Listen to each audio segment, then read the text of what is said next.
Vale, pues muchas gracias a todos por conectarse, muchas gracias también por su tiempo. Eh, el día de hoy vamos a dar algunas generalidades metodológicas, principalmente relacionadas con los estudios de casos y controles. Y bueno, espero que sea de provecho para todos ustedes. Bueno, los estudios de casos y controles son usados para examinar la posible asociación entre una exposición y una enfermedad específica. En este tipo de estudios se comienza identificando un grupo de individuos con dicha enfermedad, que son llamados los casos, y con fines de comparación también se obtiene ay, perdón, acá, un grupo de personas que no tienen la enfermedad, que se denominan los controles. Y posteriormente se determina qué proporción de los casos estuvo expuesta, qué proporción no lo estuvo y también qué proporción de los controles estuvo expuesta y qué proporción no lo estuvo, para así hacer una comparación, ¿no? Por lo tanto, pues básicamente este tipo de estudios representan una estrategia de muestreo en la que se selecciona la muestra de estudio según la presencia o ausencia del evento de interés. Y bueno, para identificar a los participantes, hay varias formas que ahorita vamos a ver, ¿no? Se pueden, por ejemplo, para identificar los casos, se pueden utilizar registros de, pues sí, registros poblacionales de ciertas enfermedades o listas de pacientes hospitalizados, pero una vez definida la población de origen, idealmente esta misma población debe emplearse para seleccionar también a los controles, quienes deben representar adecuadamente a aquellos que no desarrollan el evento en estudio. Y una de las grandes ventajas de este tipo de diseño es que evita la necesidad de determinar la exposición en todos los participantes, ¿no? O sea, la exposición desde un punto de vista inicial. Y sí están viendo mi pantalla, ¿verdad? Y sin Sí. problema. Ah, ok, perdón. Creí que no me escuchaban. Entonces, de hecho, bueno, justamente esa es la principal diferencia que caracteriza a los estudios de casos y controles de los estudios de corte. eh, en los estudios de corte se seleccionan a los participantes a partir de la exposición. Es decir, se parte de un grupo de individuos expuestos o no expuestos y se les sigue para identificar la aparición del evento de interés para después compararlos. Sin embargo, en los estudios de casos y controles, más bien se seleccionan a los sujetos de estudio en función de la presencia o ausencia de la enfermedad o evento de interés. Es decir, en este tipo de estudios se parte del efecto para explorar posibles causas, lo que implica que pues no permiten establecer una relación causa-efecto directa y por esto son pues relativamente propensos a la presencia de algunos sesgos, ¿no? Que ahorita vamos a ver. También los estudios de casos y controles presentan la limitación de que no permiten calcular directamente medidas de incidencia o de prevalencia. Y esto es ya que o sea, nosotros estamos iniciando con individuos que ya están enfermos, ¿no? O sea, con casos. Entonces, no hay forma de estimar como tal incidencia en un estudio de este tipo y también, como es el investigador el que selecciona la proporción de casos y la proporción de controles, tampoco podemos estimar prevalencias. Entonces, si algún día se encuentran algún estudio que dice ser de casos y controles, en el que reportan una prevalencia o una medida de incidencia, pues tómenlo con mucha duda, ¿no? También algunas personas tienen la impresión errónea de que la diferencia entre los dos tipos de diseño, es decir, entre los estudios de corte y los estudios de casos y controles, radica en que los estudios de corte son prospectivos, mientras que los estudios de casos y controles son retrospectivos. Pero esta distinción no es correcta. Los estudios de corte, si recuerdan la sesión pasada, vimos el concepto de direccionalidad. ¿no? Es decir, que van de la causa al efecto. Entonces, los estudios de corte siempre tienen una direccionalidad forward porque justamente inician con la exposición, siguen a los individuos para ver la aparición de casos incidentes. Sin embargo, en los estudios de casos y controles, este, ajá, en los estudios de casos y controles, la direccionalidad siempre es backward porque siempre se empieza desde el desenlace y se intenta ver si hay una asociación con la exposición, ¿no? Eh, por lo tanto, los estudios de casos y controles, eh, o sea, la temporalidad no es lo que caracteriza a uno u otro diseño, ¿sí? O sea, que sean prospectivos o retrospectivos no es lo que lo caracteriza, sino más bien se caracterizan por que los estudios de corte inician con personas expuestas y no expuestas, y los estudios de casos y controles empiezan con personas enfermas y no enfermas, ¿de acuerdo? También algunas consideraciones muy generales. Los estudios de casos y controles suelen ser particularmente útiles para como el primer paso en la búsqueda de ciertas causas de alguna enfermedad y son preferidos generalmente porque son mucho más económicos y más rápidos de realizar que estudios de corte. Y además, este tipo de estudios es especialmente valioso para estudiar enfermedades raras, justamente porque estamos iniciando o detectando a los casos, ¿de acuerdo? Ahora, los casos pueden obtenerse a partir de múltiples fuentes, pero primero hay que determinar si los casos van a ser casos incidentes o casos prevalentes. Es decir, se puede decidir incluir casos que acaban de recibir un diagnóstico o casos que han tenido la enfermedad ya por cierto tiempo. Por lo general, es preferible utilizar casos incidentes de la enfermedad y la razón es que si se identifican factores de riesgo en un estudio que utiliza casos prevalentes, estos factores de riesgo pueden estar más relacionados con la supervivencia de la enfermedad que con el desarrollo de la misma, ¿no? Entonces, por ejemplo, les voy a dar un ejemplo así medio extremo.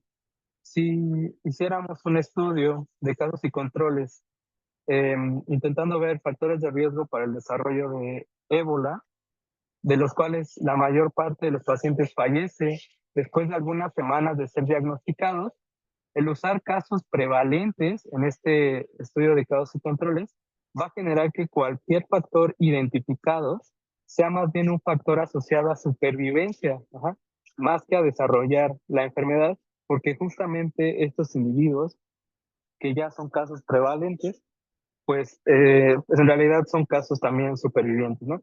Les digo, esto es un caso medio extremo, pero es para que vean por qué por lo general se prefieren los casos incidentes. Otro punto importante de seleccionar casos incidentes es que generalmente cuando se usan casos incidentes es más fácil, bueno, los participantes recuerdan mejor la exposición, ¿no? A diferencia de si utilizas ya casos prevalentes, y también es menos probable que el estado de la enfermedad influya en la exposición de interés. Ahora, los casos pues suelen obtenerse pues de diversas formas, ¿no? Pueden obtenerse a partir de registros poblacionales o más típicamente los estudios de casos y controles obtienen los casos de, pues, de hospitales o de clínicas. La selección de casos a partir de hospitales requiere cierta atención porque o sea, si se identifica un factor de riesgo en una población hospitalaria, puede que este factor de riesgo sea específico a ese hospital, ajá, que por diversos patrones de referencia o por la población que acude a ese hospital, sea realmente específico únicamente a ese hospital. Y por eso a veces se ve que en los estudios de casos y controles que utilizan casos hospitalarios, se incluyen varios hospitales de la misma comunidad, no uno solo, sino varios, en un intento de, pues que sea un poco más representativo, ¿no? Y también aquí hay que tener en cuenta un punto extra que es, eh, si por ejemplo el hospital pues es una institución de tercer nivel o un centro de atención terciaria, ¿no? Que admite, perdón, a pacientes que están o que tienen características muy específicas o que están muy enfermos, los factores de riesgo que se identifiquen en este tipo de estudio, pues realmente puede que sean únicamente relevantes para formas graves de la enfermedad. Entonces, al seleccionar los casos de hospitales, hay que tener mucho cuidado con la representatividad de los mismos. Uno de los puntos más importantes bueno, al momento de planear un estudio de casos y controles, es la adecuada selección de los controles. Y esto se debe a que, eh, si, o sea, nosotros escogemos los casos y controles, ¿no? Bueno, más bien el investigador es el que escoge los casos y los controles. Por lo tanto, si se encuentra una mayor exposición en los casos, debemos asegurarnos que los controles tienen una exposición representativa de todos aquellos que no desarrollan la enfermedad, y la forma en la que se seleccionan los controles puede ser un factor clave para determinar si la asociación que estamos observando es válida. Uno de los ejemplos como clásicos de esta cuestión es este estudio, ¿no? Este estudio se publicó ya hace mucho tiempo, lo publicó pues un epidemiólogo con pues gran renombre, se llama, no sé, McMahon, y en este estudio hicieron un estudio de casos y controles con 369 pacientes que tenían cáncer de páncreas, esos eran los casos, y 644 pacientes controles, intentando identificar si había mayor riesgo para desarrollar cáncer de páncreas asociado al tabaco, al alcohol, al té o al café, ¿no? Y bueno, para sorpresa de muchos, en este estudio se reportó que existía una asociación de riesgo importante con el consumo de café. Es decir, que consumir más de una taza de café al día se asociaba a mayor riesgo de desarrollar cáncer de páncreas, ¿no? Entonces, esta es una de las tablitas que viene en el estudio. Como pueden ver, tanto para hombres como para mujeres, los autores estimaban odds ratio para hombres, por ejemplo, de 2.6, 2.3, sin importar la cantidad de café, y en mujeres de 1.6 a 3.1, ¿no? Lo cual pues representa un hallazgo bastante alarmante, y realmente que sí lo fue en su momento. De hecho, hasta se publicaron cosas en los periódicos, etcétera. Pero ahorita vamos a ver, el problema de este estudio estuvo en la selección de los controles, y ahorita se los voy a mostrar. Pero antes de pasar a eso, quisiera como describirles cuál es como tal el grupo control ideal. El grupo control, el grupo de control es más bien ideal, es aquel que está formado por individuos que tienen riesgo de desarrollar el evento en estudio, y que de llegar a presentarlo pudieran ser incluidos como casos en la misma población estudiada. Por lo que o sea, debido a esto es lo que les comentaba al principio, que los controles deben ser elegidos idealmente de la misma población de referencia de la que provienen los casos. Sin embargo, pues esto genera un grave problema, ¿no? Porque bueno, una buena parte de los estudios de casos y controles utilizan casos hospitalarios, pero no es nada fácil identificar la población de referencia de los pacientes que van a los hospitales. Los pacientes que son ingresados a un hospital, pues puede que vengan de algún vecindario cercano al hospital, ¿no? O puede que vengan de la misma ciudad, pero pues de más lejos, o puede que incluso lleguen de otro país, ¿no? O sea, acá en México, a los institutos, pues sí llegan pacientes de, de Costa Rica o de lugares así. Entonces, en estas circunstancias es realmente muy difícil, si no es que imposible, definir una población de referencia específica de la cual hayan surgido los casos, y a partir de la cual se puedan seleccionar a los controles. Ajá. Y bueno, otro punto importante también es que la selección de los controles debe reflejar el tiempo que los individuos estuvieron en riesgo de desarrollar la enfermedad o evento de estudio. Por ejemplo, si alguien migra fuera de la ciudad o del lugar donde se está haciendo el estudio, pues esta persona deja de ser elegible como control, ya que las condiciones de exposición puede que no sean equivalentes a la de los casos, ¿no? Y bueno, una forma práctica en la que suele abordarse este problema es eh, que cada vez que se identifica un caso, seleccionar un control, ¿no? Y con este enfoque se garantiza que los controles estén en riesgo de desarrollar el evento al momento de su selección. Y también el grupo control ideal pues debe tener mediciones comparables, ¿no? O sea, la medición de las variables de interés debe ser comparable tanto para casos como para controles. Es decir, los procedimientos, los cuestionarios para evaluar o medir la exposición y los posibles factores de interés, pues deben aplicarse de forma consistente en ambos grupos. Entonces, esas es como las características de los controles ideales, ¿no? O sea, que provengan de la misma población de los casos, que tengan condiciones equivalentes de exposición, que tengan mediciones comparables. Ahora, aterrizando esto a lo que sucede pues en la realidad, sí, y tomando en cuenta pues estas consideraciones, los, los controles pueden escogerse tanto de la comunidad como de los hospitales o las clínicas, ¿no? Las diversas fuentes de controles a partir de la comunidad pueden ser a partir de muestras representativas de la población. Esto, pues la verdad no es tan frecuente, pero sí hay algunos estudios, de hecho hay algunos estudios que se han hecho en México de casos y controles, que sí han tomado muestras representativas, por ejemplo, de la Ciudad de México, ¿no? Como controles, en un esfuerzo de hacer los controles pues lo más adecuados y que tengan la exposición más cercana a la realidad, ¿no? En los controles. Pero bueno, la verdad no es tan frecuente.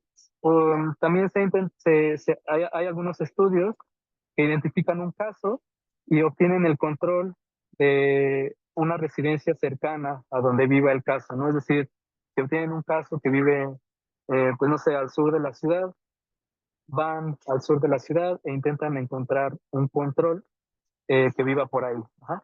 También, pues, hay estudios que han utilizado listas de números telefónicos o listas de votantes y también hay un abordaje en el que se identifica un caso y después se busca algún amigo del caso y se incluye como control. El problema de incluir a los amigos, pues es que este abordaje suele dar controles que son quizá demasiado parecidos a los casos, ¿no? Y bueno, generalmente suele ser lo más práctico incluir casos hospitalarios, ¿no? O de individuos que van a las clínicas. Eh, pero bueno, aquí entramos nuevamente a lo que les comentaba, ¿no? Es muy difícil caracterizar la población de referencia, este, o sea, de dónde vienen de dónde vienen los casos hospitalizados y por lo tanto, o sea, como en un intento de abordar esta problemática, pues se dice, ok, si los casos obtenidos en un hospital no es fácil caracterizar de dónde vienen, pues vamos a utilizar como controles también hospitalarios, asumiendo que vienen de una población pues relativamente similar, ¿no? Pero bueno, este supuesto realmente es difícil de comprobar. O sea, el hecho de que llegue una persona eh, a un hospital por un padecimiento diferente no significa que venga de la misma población que el caso, ¿no? Pero bueno, esto es lo que suele hacerse de forma práctica. Utilizar, si se utilizan casos hospitalarios, utilizar también controles hospitalarios. Sin embargo, aquí pues entra también una segunda pregunta, que es si vamos a utilizar controles hospitalarios, las personas que van a los hospitales pues no son personas sanas, ¿no? Las personas generalmente que van a los hospitales pues tienen algún problema, tienen alguna enfermedad y puede que incluso eso influya sobre la exposición de interés. Entonces aquí surge la pregunta de qué controles hospitalarios incluir. Es decir, si incluimos controles que tengan cualquier enfermedad distinta a la que estamos estudiando o controles que tengan únicamente un padecimiento específico. Y justamente estos problemas, como todas estas consideraciones, es, fue lo que llevó a esta asociación que observamos en el artículo de McMahon. En este estudio, el problema estuvo justamente en los controles, como les decía. Muchos de los, bueno, como decíamos, los casos eran individuos que tenían cáncer de páncreas, ¿no? Pero los controles no fueron controles obtenidos de la comunidad, sino que fueron controles hospitalarios. Pero aquí el problema fue que entre los controles hospitalarios había individuos que también tenían cáncer, pero por ejemplo, 60 tenían cáncer de colon, 25 tenían cáncer de recto, 24 tenían cáncer de estómago, 9 con cáncer en intestino, etcétera. Pero también debido a que justamente los médicos que estaban refiriendo los casos, ¿no?, de cáncer de páncreas eran gastroenterólogos, la mayor parte de los controles también tenía otro tipo de padecimientos gastroenterológicos, lo cual lleva a la posibilidad de que las personas que sirvieron como controles más bien hayan reducido su consumo de café, ya sea por indicación médica, por cualquiera de los problemas gástricos que tuvieran, o porque percibían que al consumir menos café se aliviaban sus síntomas, ¿no? Entonces, en este grupo de controles, realmente no es posible asumir que el nivel de consumo de café de los controles sea representativo de los niveles esperados en la población general, ya que su consumo puede ser anormalmente bajo, ¿no? Y de hecho, pues la diferencia observada en el consumo de café entre los casos de cáncer de páncreas y los controles podría no deberse necesariamente a que los casos consumieran más café y que esto estuviera asociado con el cáncer de páncreas, sino que más bien los controles consumieran menos café de lo esperado, justamente porque tenían problemas gastroenterológicos, ¿no? Entonces, como pueden ver, en este caso se observa la importancia de, eh, de seleccionar a los controles. Ajá. Justamente por lo que les comentaba eh, acá atrás, ya que somos nosotros los que escogemos, o bueno, más el investigador, pues, ¿no? El que escoge a los casos y a los controles, los controles deben tener una exposición que sea representativa de la población, porque si no, nuestra asociación puede ser, pues, falsa. Entonces, bueno, como pueden ver, pues, es todo un tema poder escoger o saber qué controles escoger, especialmente si se van a usar controles hospitalarios. Y para lidiar con esta situación, pues se ha propuesto incluir individuos con diagnósticos diversos, ¿no? O sea, a diferencia de lo que se hizo en el estudio de McMahon, por ejemplo, aquí que incluyeron muchos pacientes con problemas en estómago, en intestino, incluir pacientes que tengan pues diagnósticos diversos con el objetivo de minimizar justamente este sesgo de selección y reducir el impacto de incluir un solo grupo diagnóstico que podría estar relacionado con la exposición en estudio. Ahora, en muchos estudios de casos y controles, también suele recurrirse al uso justamente de múltiples controles.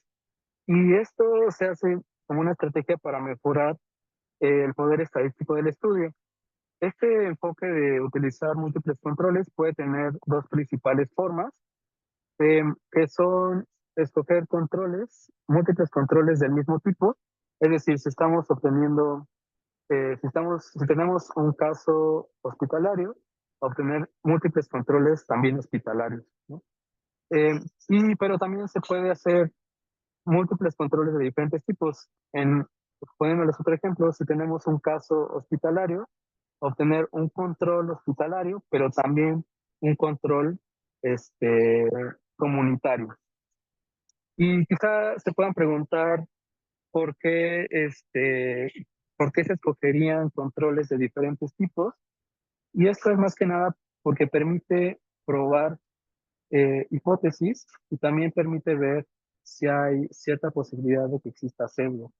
En este ejemplo que les traigo acá, que también es un estudio pues ya muy viejito, se intenta evaluar a través de un estudio de casos y controles si hay factores de riesgo asociados a tumores cerebrales en niños.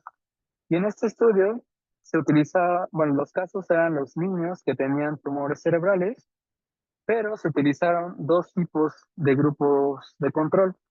Uno de ellos era, bueno, niños sin cáncer, ¿no? O controles normales, y otro eran niños con cánceres distintos a tumores cerebrales. Y por ejemplo, en este caso, eh, se utilizaron múltiples controles o controles de diverso tipo. Primero, para determinar si los factores asociados con los tumores cerebrales también estaban relacionados con otras malignidades de niños. Es decir, si se encontraba una asociación con cáncer cerebral, ver si esa asociación era también compartida para otros cánceres de niños o si únicamente era para tumores cerebrales. Y también un segundo propósito era evaluar si existía un sesgo de memoria o de recuerdo por parte de los padres. A esto me refiero a que, por ejemplo, los niños que tienen cáncer cerebral, las mamás puede que recuerden con mayor probabilidad alguna exposición que las mamás de los niños que no tienen cáncer, ¿no? O sea, como acá los niños están enfermos y las mamás puede que estén preocupadas, puede que se esfuercen más en intentar recordar una exposición que aquellas madres de niños que no tienen nada y que pues quizá no le toman tanto interés a eso, ¿no? Entonces, si, como se dan cuenta, el seleccionar aquí controles de diversos tipos, por una parte controles que tenían cáncer, bueno, otro tipo de cáncer, pero también controles normales, permitía entonces probar eh, di- diversas hipótesis y también excluir la presencia de sesgos. Ahora, un concepto también importante en los estudios de casos y controles es el concepto de pareamiento. El pareamiento es básicamente una estrategia metodológica que intenta mejorar la comparabilidad entre los casos y los controles. Y esta técnica pues busca minimizar la presencia de confusión, básicamente, al emparejar ambos grupos según pues características específicas como la edad o como el sexo o como el nivel socioeconómico, ¿no? Entonces, justamente el objetivo principal del pareamiento pues es asegurar que las diferencias observadas en la exposición entre casos y controles se deban al factor de interés bajo estudio y no a otras variables que puedan influir sobre los resultados. El pareamiento se puede hacer de dos maneras principalmente. Se puede hacer un pareamiento grupal. En este caso, los controles se eligen de manera que la proporción con una característica específica sea igual a la proporción observada en los casos. Es decir, por ejemplo, si hay 20%, bueno, si 20% de los casos son mujeres, que el 20% de los controles también sean mujeres. Y también el pareamiento individual, en este caso, se empareja un control que comparte características específicas con el caso, ¿no? Como generalmente pues se hace el pareamiento por sexo o por grupo de edad. Entonces, por ejemplo, acá, si un caso es un hombre de 40 años, se busca un control que también sea hombre de 40 años. O también se puede hacer con un rango, ¿no? O sea, que sea hombre y que tenga de edad de 40 a 50 años. Y bueno, este enfoque pues puede ser, pues es un poco más útil o se suele utilizarse un poco más en entornos hospitalarios. Ajá. Y bueno, aquí también es importante mencionarles que el pareamiento tiene implicaciones importantes en el diseño y también en el análisis. En relación al diseño, pues quizá incrementa un poco la complejidad logística del estudio, y mientras más variables se utilicen de pareamiento, pues mayor va a ser el tiempo o el esfuerzo que sea necesario para identificar a los controles adecuados. Y también es importante en el análisis porque el análisis se tiene que hacer de una forma específica si se está haciendo pareamiento. Pero bueno, una de las grandes ventajas del pareamiento es que permite reducir la presencia de confusión, ¿no?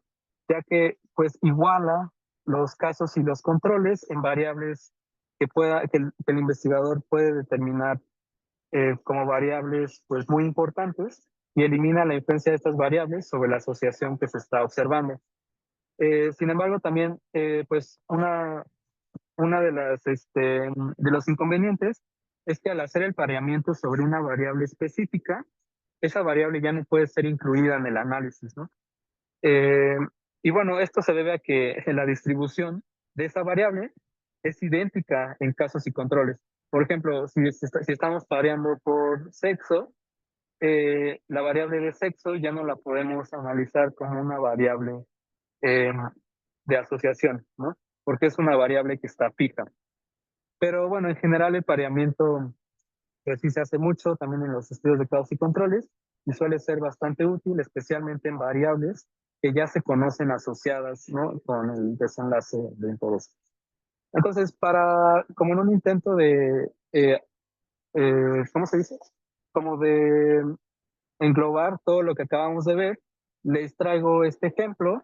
Este es un estudio de casos y controles que se publicó en 2016, se publicó en Lancet, en donde intentan, o bueno, indagan sobre la asociación entre la infección por Zika y el desarrollo de Guillain-Barré en Polinesia Francesa. Entonces, en este caso, perdón, en este estudio de casos y controles, se utiliza todo lo que hemos venido viendo. Acá, quisiera que vieran, los casos, pues, eran pacientes que fueron diagnosticados con el síndrome de Guillain-Barré, eh, y los controles, déjenme ver, ajá. Los controles fueron pareados por edad. Ah, bueno, primero hubo dos grupos de control, así como hemos venido viendo, ¿no? No solamente fue uno, sino que fueron dos. El primer grupo control incluyó 98 pacientes y este grupo control eran pacientes que acudieron al hospital por enfermedades no febriles, es decir, por enfermedades que no estuvieran relacionadas eh, con Zika, ¿no? Y además fueron pareados por edad, por sexo y por residencia. Y después hubo un segundo grupo control de 70 individuos y estos eran pacientes que tenían infección confirmada por Zika, pero que no tenían este, síntomas neurológicos. Y entonces aquí la razón por la cual escogen dos grupos control es porque se quería probar justamente la hipótesis o saber si la coinfección con el dengue se asociaba al desarrollo de Guillain-Barré. No, entonces agarran un grupo control eh, que no tiene enfermedad febril y otro grupo control con enfermedad de Zika y a esto se les mide IgM o IgG contra dengue para ver si hay asociaciones, ¿no? Entonces, aquí en la parte de resultados quisiera que vieran que hay 42 casos, 42 pacientes que son diagnosticados con Guillain-Barré y de estos, si recuerdan en la primera diapositiva, yo les decía que se identifican a los casos y se obtiene la proporción de individuos que están expuestos, ¿no? Y lo mismo con los controles. Y acá es justamente lo que hacen, ¿no? De los casos, 42 casos, 41, es decir, 98% de los casos tenían anticuerpos IgM o IgG anti-Zika, eh, comparado con 56% de los controles. Entonces, si aquí se dan cuenta, justamente esto es lo que se intenta hacer en un estudio de casos y controles. Se identifican casos, se identifican a los controles y después se compara la proporción de la exposición en cada uno de los grupos. Si se dan cuenta aquí la proporción de la exposición, es decir, pues de la infección por Zika, en los casos es muchísimo mayor, 98%, que aquella de la exposición, con la proporción de la exposición en los controles. ¿No? Y bueno, si se dan cuenta aquí, este estudio hace todo lo que venimos diciendo, utiliza dos grupos controles, utiliza pareamiento y creo que también demuestra de forma pues muy clara eh, la, el objetivo de los estudios de casos y controles. Ahora, como veníamos diciendo, ya que se empieza en los estudios de casos y controles con eh, participantes que ya tienen la ocurrencia del evento, este tipo de estudio, este diseño epidemiológico puede ser particularmente susceptible a sesgos de selección. Eh, entonces, como habíamos dicho, eh, en poblaciones hospitalarias, bueno, si se realizan estudios de casos y controles en poblaciones hospitalarias, hay que ser muy, muy cuidadoso, ¿no? Porque puede ser fácil tener un sesgo de selección, como vimos, principalmente relacionada con la selección de los controles, ¿de acuerdo? También puede haber sesgo de selección, especialmente si hay una falta de respuesta en, en alguno de los, o sea, si la tasa de respuesta varía entre casos y controles. Esto, por ejemplo, puede suceder si se tienen controles hospitalarios, perdón, casos hospitalarios y controles comunitarios, ¿no? Es más probable este, que los casos hospitalarios pues accedan a participar en un estudio, a que si vas fuera a la colonia y pues empiezas a preguntar si quieren formar parte, ¿no? Entonces esto puede generar también un sesgo de selección. Y también el uso de casos prevalentes, como veíamos, eh, estos casos pues pueden corresponder a personas que, pues, que más bien han sobrevivido, ¿no? Hasta el inicio de la investigación, por lo cual el uso de casos prevalentes suele asociarse con la inclusión de mayores proporciones de individuos que experimentaron formas más leves de la enfermedad. Entonces, eso también hay que tenerlo en cuenta y recuerden que idealmente es utilizar casos incidentes. También los estudios de causas y controles pueden ser relativamente propensos a la presencia de sesgos de información. Esto más que nada porque la exposición se evalúa de forma retrospectiva, ¿no? Como veíamos acá, como nosotros estamos iniciando ya con los individuos que ya desarrollaron la enfermedad, pues la exposición se tiene que preguntar hacia atrás. Entonces, esto puede asociarse a que haya sesgos de memoria y también puede generar una medición diferencial de la exposición. A esto me refiero a que, por ejemplo, eh, lo que les comentaba en este caso, ¿no? Este sesgo en donde las mujeres o las madres de niños que que tienen cáncer, que puedan recordar o puedan esforzarse más por recordar la exposición, que las mujeres o madres de niños sin cáncer, si realmente hay un mayor reporte de la exposición en los casos y un menor reporte en los controles, esto puede generar un sesgo de información diferencial, ¿de acuerdo? Entonces, hay que tener también cuidado y más que nada tenerlo en mente al momento de diseñar el estudio.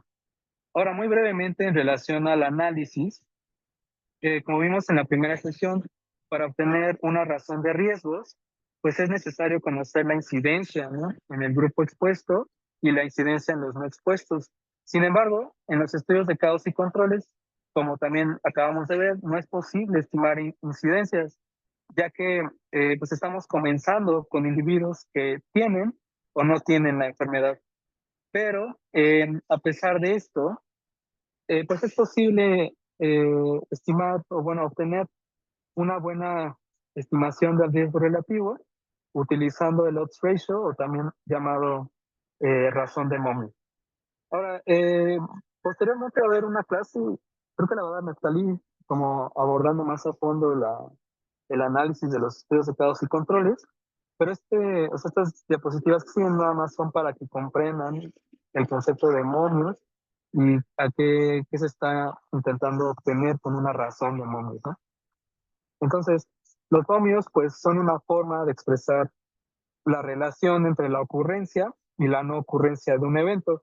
Es decir, los momios responden a la pregunta de cuántas veces más puede ocurrir un evento en comparación con que no ocurra. Si por ejemplo yo le voy a un equipo de fútbol, ¿no? Pero pues a mi equipo no le está yendo muy bien, y de 5 partidos ganan uno, los momios, es decir, cuántas veces más puede ocurrir que ganen en comparación con que pierdan, pues sería 1/4, ¿no? O 0,25. Pero si a mi equipo le empieza a ir mucho mejor y de 8 partidos ganan 5, ¿cuántas veces más puede ocurrir que ganen en comparación con que pierdan? Pues sería 5/3, ¿no? Que sería igual a 1,7. Es decir, bueno, y es importante notar que los momios no son probabilidad, ¿no? Los momios representan una razón o un cociente del número de eventos donde sucederá algo, que en el ejemplo sería que ganen entre el número de eventos donde no sucederá, es decir, que pierdan, ¿no? Entonces, en este ejemplo, pues sería 5/3. Pero la probabilidad es una razón del número de eventos donde sucederá algo, que ganen entre todos los eventos posibles, ¿no? Que ganen o pierdan. Entonces aquí sería 5/8. Entonces la probabilidad es un concepto distinto a la de momios. Como decíamos acá atrás, los momios es cuántas veces más puede ocurrir un evento en comparación con que no ocurra, ¿no? Y bueno, los momios también se pueden estimar a partir de la probabilidad, a partir de esta formulita, quizá en algún momento este, la vean. Y en los estudios de casos y controles, los datos pues suelen clásicamente, ¿no? Presentarse en una tabla de contingencia, una tabla de 2x2, teniendo a los casos y controles como las columnas y al antecedente de exposición como las filas. Y de esta forma las celdas suelen nombrarse A, B, C y D, ¿no? Ahora, si nosotros únicamente nos fijamos en esta columna, en la columna de casos, y nos preguntamos cuáles son los momios de que un caso haya estado expuesto, es decir, cuántas veces más ocurre que esté expuesto en comparación a que no esté expuesto, pues es básicamente esta razón, ¿no? Sería la celda A sobre la celda C. Entonces los momios de que un caso haya estado expuesto, pues es A sobre C. Y lo mismo lo preguntamos con los controles. Eh, ¿Cuántas veces más puede, o bueno, más bien, cuántas veces más ocurre que los controles están expuestos en comparación con que no estén expuestos? Y nos da pues esta relación, ¿no? B sobre B. Y pues realmente la razón de momios pues es nada más lo que ponemos acá, que es A sobre C entre, ay, perdón, A sobre C, acá, disculpen, es A sobre C entre B sobre D, que pues es básicamente la razón de productos cruzados, ¿no? Por lo tanto, la razón de momios o el odds ratio eh, representa la razón de los momios de que los casos hayan estado expuestos entre los momios de que los controles hayan estado expuestos. Es decir, ¿qué tanto más están expuestos los casos que los controles? Ajá, como que suena un poco rebuscado, pero es eso. Y el odds ratio pues se interpreta de manera análoga al riesgo relativo. Cuando no hay asociación entre la exposición y la enfermedad, el odds ratio va a ser igual a 1. Si la exposición se asocia de forma positiva con la enfermedad, el odds ratio va a ser mayor a 1. Y por el contrario, si la exposición tiene una asociación negativa, el odds ratio va a ser menor de 1. ¿De acuerdo? Les digo, ya posteriormente Metalin les va a dar más detalles, pero esto es básicamente para que entiendan a qué se refiere el concepto de momios y a qué se refiere también el concepto de razón de momios. Entonces, como algunas conclusiones, pues los estudios de casos y controles por lo general suelen tomar menos tiempo y ser menos costosos de los estudios de corte. Por lo tanto, pues se prefieren para cuando se inicia o se comienza a indagar posibles asociaciones con una enfermedad. También los estudios de casos y controles suelen ser adecuados para enfermedades raras y permite también el estudio de múltiples desenlaces. Y como algunas de las desventajas, pues sí, los estudios de casos y controles son muy susceptibles al sesgo. Yo creo que este diseño es el más, es uno de los más difíciles de implementar bien, porque hay que tener mucho cuidado con los diversos sesgos que pueden tener. Ajá.